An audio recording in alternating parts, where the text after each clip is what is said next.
Hello everyone, કેમ છો બધા? આઈ હોપ બધા મજામાં હશો અને welcome back to my new vlog today. તો આજે આપણે થઈ ગયો છે મંગળવાર. યસ, મંગળવારની સવાર થઈ ગઈ ઓલરેડી.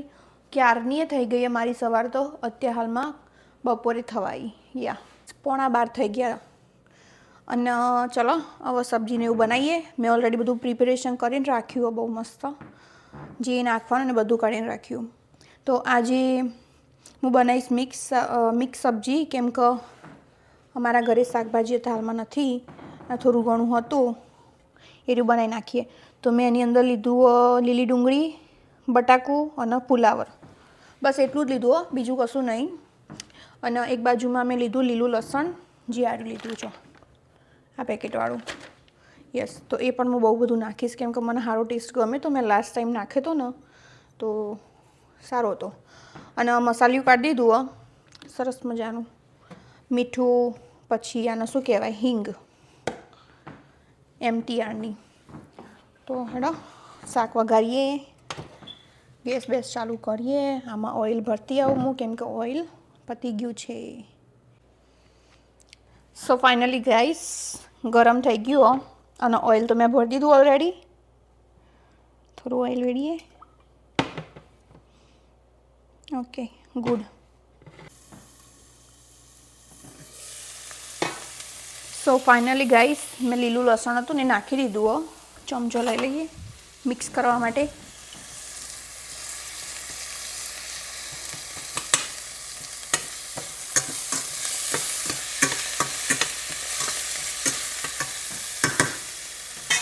હવે નાખીશ આર્યું શાક, અને એમાં હળદર પણ નાખી હતી મેં થોડી ઘણી.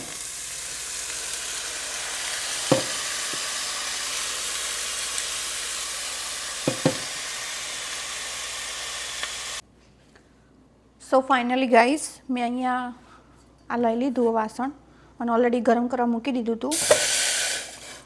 અને અડધો ગ્લાસ જ પાણી વેડ્યું જુવારનો લોટ બાંધવા માટે. અમારું આ વાસણ આવું જ થાય, હલ જ છે. અને અંદર એક ટીપું ઘી પાડીશ, કેમ કે 2 ગુલ્લાનો જ લોટ, મારા જેટલો જ, આવી રીતનું, બસ માપનું જ. જેટલી ક્વોન્ટિટી હોય એટલું લેવાનું. અને થોડું પાણી ઉકાળીશ હું. અરે અહીંયા મૂકું ને એટલે હલા નહીં નરખું, બસ. ઓકે. અને થોડું સોલ્ટ પણ હું એડ કરીશ.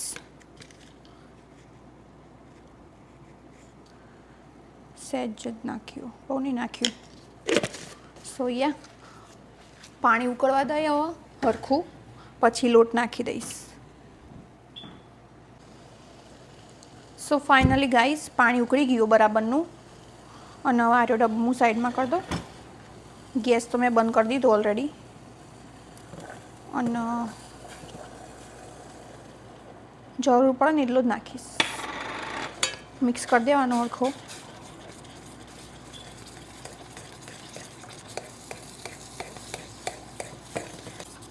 હજુ થોડા લોટની જરૂર પડશે અંદર. સો યા, દેખાય? હજુ થોડો લોટ એડ કરી નાખું હું.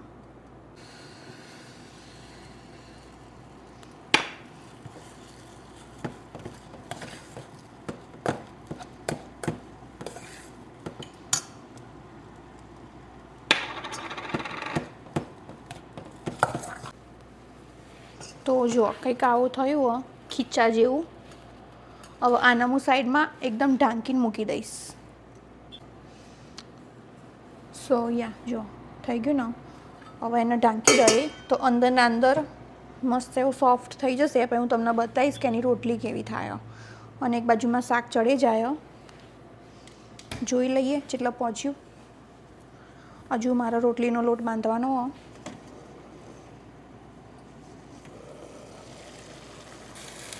વાહ, તો સરસ દેખાય ને.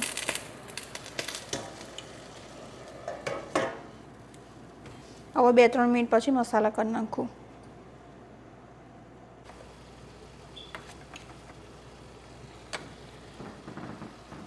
સો ફાઇનલી ગાઈસ, મસાલા મેં લઈ લીધા બધા. મસાલાઓ મિક્સ કરી દઈ મસ્ત, બધા એક જ વાટકીમાં મિક્સ કરીને પછી નાખી દીધું.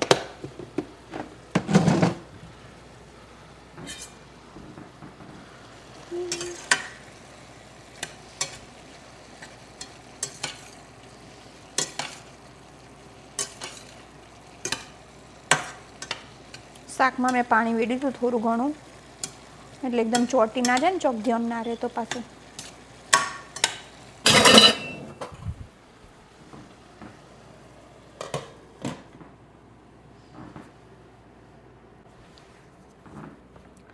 સો ફાઇનલી ગાઈસ સબ્જી બનીને રેડી થઈ ગઈ છે. અને એક બાજુમાં કોથમીર સમારી દીધી અમે જો પ્લેટમાં.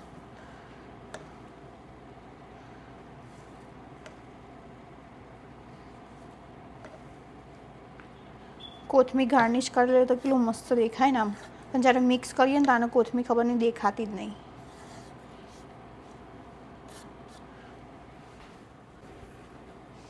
ચલો આને ઢાંકી દઈએ આમ નામ પાછું. એક બાજુમાં જુઓ આ બાજુ મેં ઢાંકેલું જ રાખ્યું હતું, 10 મિનિટ સુધી ઢાંકેલું રાખ્યું હતું કમ્પ્લીટ. દેખાય આવું થઈ ગયું. હવે એને બહાર કાઢી દેવાનું.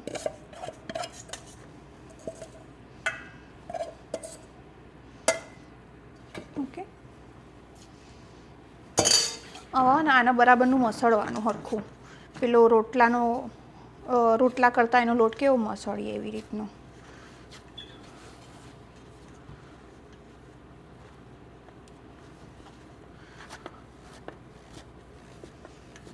એટલે મસ્ત થઈ જશે એકદમ.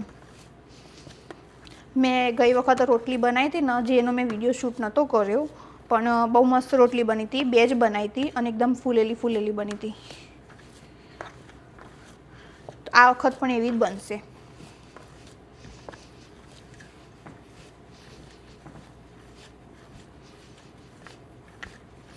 અને હું આ રોટલીમાં જ્યારે વણું ને ત્યારે લોટ ચોંટાડવા માટે પણ જુવારનો જ યુઝ કરું.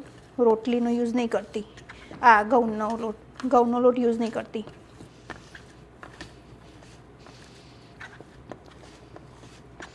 ઓકે, હવે હરખું કરી દેવાનું એક બાજુમાં બધું લાઈન. તો હું તો આવી રીતે લોટ બાંધું, કેમ કે મેં 2-3 અલગ અલગ ટ્રીકો જોઈએ લોટ બાંધવાની, પણ મને આ ગમી.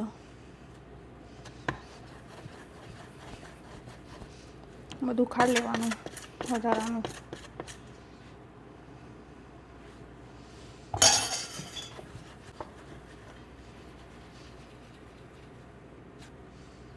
જો કેટલું મસ્ત દેખાય ને, મસ્ત રોટલી બનશે.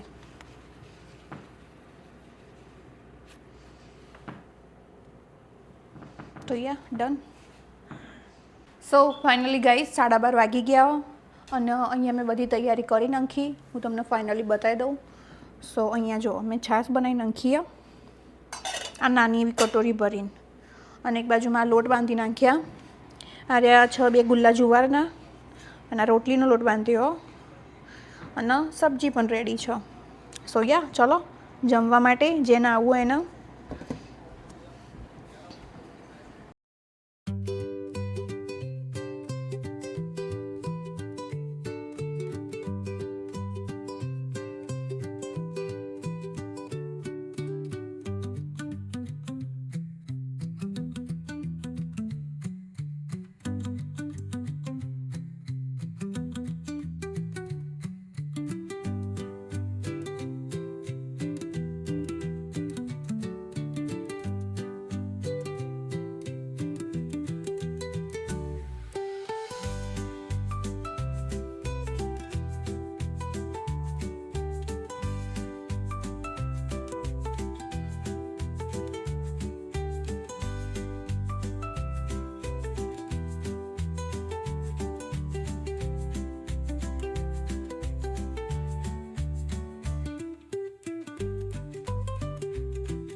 સો ફાઇનલી ગાઈસ, અહીંયા જો અમે જુવારની રોટલી વણી, એમાં આવી રીતની વણી વચ્ચે રાખીને એકદમ પાતળી અને જાડી નહીં.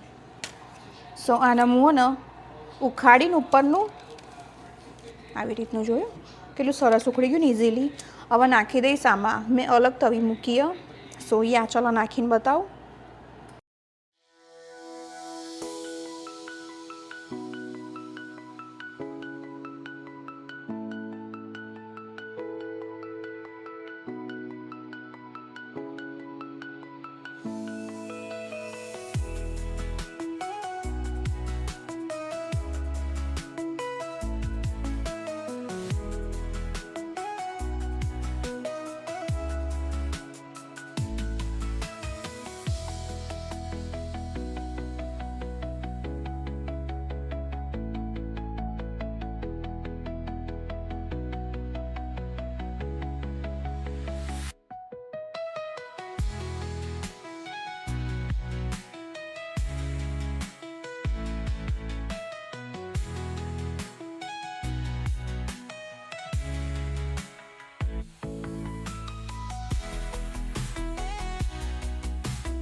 સો ફાઇનલી ગાઈસ, આ રે મેં મોટી વણીએ કેમ કે મોટું ગુલ્લું હતું.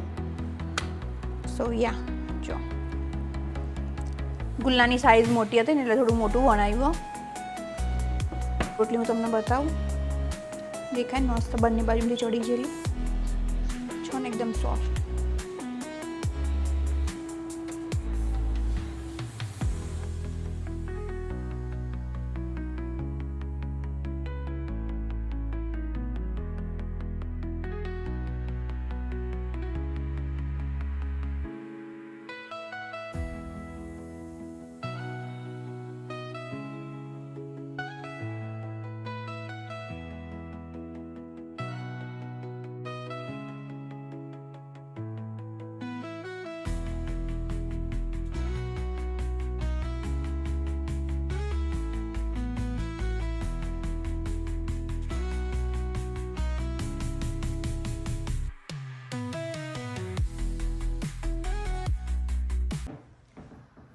સો ફાઇનલી ગાઈસ, ઘરનું બધું કામ પતી ગયું. વાસણ ઘસી દીધા. જોઈ લો છે ને કમ્પ્લીટ. અત્યારે હાલમાં કેટલા વાગ્યા? 2:56 થઈ ગઈ. સો મારે 1:30 વાગે કામ પતી ગયું હતું. ધ્રુવ આવ્યો ને જ્યારે ખાવા માટે, ત્યારે તો હું વાસણ ઘસતી હતી. યસ. તો ખાઈ લીધું બધાએ. જમીન જતા રહે સ્ટોરે. અને જો બહારનું વાતાવરણ તમને બતાવું અત્યાર સુધી કેવું હતું અને અત્યારનું જુઓ ખાલી. દેખાય?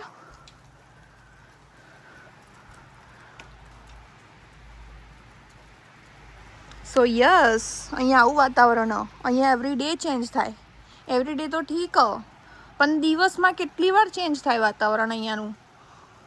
સવારે ગરમી હોય, બપોરે ઠંડી હોય, નક્કી નહીં આનું તો. જોઈ લો શું કરવાનું. હજુ સુધી આવે બોલો સ્નો. ખબર નહીં, ઉનાળો તો આ વખત આવો લાગતો જ નહીં. સ્કીપ થઈ ગયો. સન જેવું કરી નાખ્યું એટલામાં. અત્યાર સુધી મસ્ત કોરું કાઢ્યું હતું એવું ને એવું થઈ ગયું. અને આજે તો બહાર ઠંડી કેમ કે સ્નો પડે એટલે ઠંડુ લાગે વાતાવરણ. સવારે ગરમ હતું, સવારે સ્નો નહોતો, બિલકુલ નહોતો જ્યારે હું સ્ટોરે ગઈ ને ત્યારે. અને આજે રાતે મસ્ત હું ભેળ બનાવવાની છું. અને એક જણે કમેન્ટ કરી હતી, એક બેને, એમનું નામ તો મને યાદ નહીં, કે એમાં તમે રેડ ચટણી બનાવજો તો બહુ મસ્ત લાગશે. તો યસ, હું આજે એ પણ બનાવીશ અને એમની રેસીપીથી જ બનાવીશ હું. તો અહીંયા મળીએ હવે સીધા રાત્રે. સો ગાઈસ, જો બહાર તો કેવું વાતાવરણ જ આખું દેખાય. પેલું રૂ પડતું હોય ને, રૂના પીસ એવું લાગે આખું. બાજુને એકવાર જોઈ લો.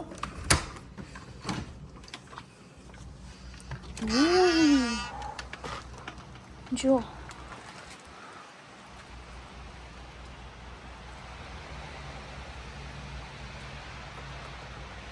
કેવો સ્નો પડી જાય ને મસ્ત, બહુ મોટું મોટું પડે, હાથમાં આવશે કે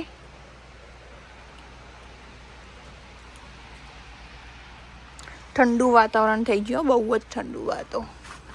આકાશમાં કેવું લાગે જો ખાલી ઉપરથી દેખાય. ચલો ઘરમાં જઈએ તા. અને અત્યારે હાલ મને ઊંઘ નહીં આવતી ને એટલે હું ટ્રેડમિલ ઉપર ચાલુ હું. જો ચાલુ જ હતું, હજુ તો હમણાં જ આવી બહાર, રૂમમાં ગઈ હતી ને તો બસ ઊંઘ નથી આવતી એટલે બહાર આવી જઈ. તો 3.2 એટલી સ્પીડ ઉપર ચાલુ અત્યારે હાલમાં. તો યા ચલો, અને બહારનો મસ્ત વ્યૂ દેખાઈ રહ્યો અહીંયા બારીમાંથી. સો ફાઇનલી ગાઈસ આપણે અહીંયા 8 વાગી ગયા અને રસોઈની તૈયારી મેં ઓલરેડી ચાલુ કરી દીધી હો. અને ઊંઘીનું નીંદ મસ્ત તૈયાર થઈ જાય હતી ક્યારની એ. સો યા ચલો જોઈએ હવે. સો કેટલા વાગે? 8 ને 6 થઈ. અને અહીંયા મેં વટાણા અને બટાકા બાફવા મૂકી દીધા હ. જે મેં માપનો જ રગડો બનાવ્યો, બહુ નહીં બનાવવાની કેમ કે રવિ ના પાડી ખાવાની રગડાવાળી, એમને સૂકી ભેળ ભાવે. યસ, સો માપનો જ રગડો મૂક્યો. અને હવે ફટાફટ હું ચટણી ને એ બધું બનાવવાનું ચાલુ કરી દઉં. એક બાજુમાં છે ને ચા મૂકવાનો અંકિત માટે. યસ, તો ચલો હવે આગળની તૈયારી કરીએ. સો ફાઇનલી ગાઈસ 8 અને 18 થઈ ગઈ. અને એક બાજુમાં જો અમે અહીંયા તૈયારી કરીને મૂકીએ. સો યસ, આ લાલ મરચાં પલાળીને મૂક્યા, દેખાય કેટલા સરસ પલળી ગયા. સો યા એના માટે લસણ કાઢી દીધું. આયરનનું જેટલી જરૂર પડશે મને, કેમ કે હું આ ચટણી પહેલી વાર બનાવું એટલે મને એટલું બધો કંઈ આઈડિયા નથી. અને એક બાજુમાં મમરા કાઢી દીધા, જે હું આમાં વઘારીશ મમરા, એના માટે ગેસ પણ ખાલી કરી નાખ્યો, પેલું બધું પાછળ જવા દીધું. સો યસ, અત્યારે માપના જ વઘારીશ, જેટલા અમારે 3 જણ માટે જરૂર પડશે ને એટલા જ. એન્ડ ચા ઉકળીને રેડી થઈ ગયો આ બાજુમાં. સો ગાઈસ ફાઇનલી બંને ચટણી બને રેડી કરી નાખીએ. આ રહી છે ખાટી મીઠી અને આ રહી છે પેલા લાલ સૂકા મરચાંની, જે સરસ બની જો એકદમ ફાઇન પેસ્ટ કરી છે. અને એનો ટેસ્ટ પણ મેં કર્યો, સારો આવો. સો ફાઇનલી ગાઈસ ખાવાવાળા બધા ઘરે આવી ગયા, સ્ટોર બંધ થઈ ગયો અમારો. મેં ચા બનાવીને રેડી કરી નાખ્યો અંકિતનો. અને એક સાઈઝ મારા મન હતું ને તો થોડો પીવા માટે લીધો, થોડો લીધો, બહુ નહીં લીધો. અંકિતને ચાલ દીધો એ રહી ઊભો ચા પીવા. બધું મસ્ત ગોઠવી દીધું, જે સ્પેશિયલી બધું રવિએ જ ગોઠવ્યું, મેં કશું કર્યું નહીં. સો યા જો આ રગડો બનાવી દીધો સરસ મસ્ત મજાનો માપનો એવો. પછી આ માપનું એવું સમાર્યું, બહુ નહીં સમાર્યું કેમ કે અમે 3 જણ જ ખાવાનું હોય અને મને ખબર આમાંથી અમારે તો વધે એવું. એક બાજુમાં મેં ગ્રીન ચટણી પણ બનાવી ઇન કેસ અગર કોઈને ખાવી હોય તો. સો યસ, આ રહી 3 ચટણી હા આજે. ખીસ મસ્ત મજાનો રગડો જે મેં બનાવ્યો છે મારા હાથોથી.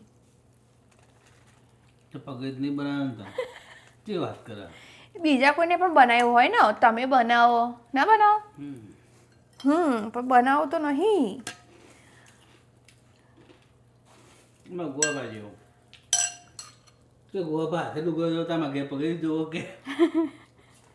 કોને એવું કહેતા?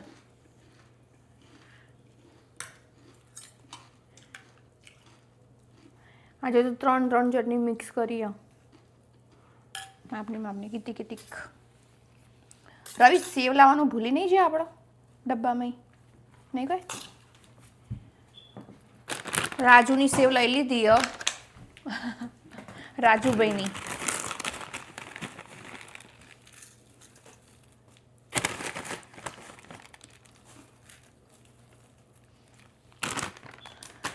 મારી ડીશ બનીને રેડી થઈ ગઈ ફાઇનલી. હવે મિક્સ કરીને ખાઈશું તાન. આપણે જમવાનું પતી ગયું અને આજે તો બહુ વહેલા કામ પત્યું. કેટલા વાગ્યા અત્યારે જુઓ? 10:26 થઈ ગઈ. આટલા વાગે તો હજુ તો અમે આમથી આમ ફરતા હોય અને મારું આખું કિચન ભરેલું હોય યુઝવલી. સો યસ, આજે આટલા બધા વાસણ હતા, બહુ બધા. આ પોજરું એ ભરેલું હોય, ટોસમ ટોસ ડબ્બાઈને આ એ ભરેલું હોય. સો યા બધી ક્લિનિંગ કમ્પ્લીટ થઈ ગઈ. સો ચલો મળીએ હવે આવતીકાલે નવા વ્લોગમાં નવી સવાર સાથે. બધાને વ્લોગ ગમ્યો હોય તો લાઈક, શેર અને સબસ્ક્રાઈબ કરી દેજો. કમેન્ટ કરવાનું ભૂલતા નહીં. અને બધાને જય શ્રી કૃષ્ણ, જય માતાજી, શુભરાત્રિ.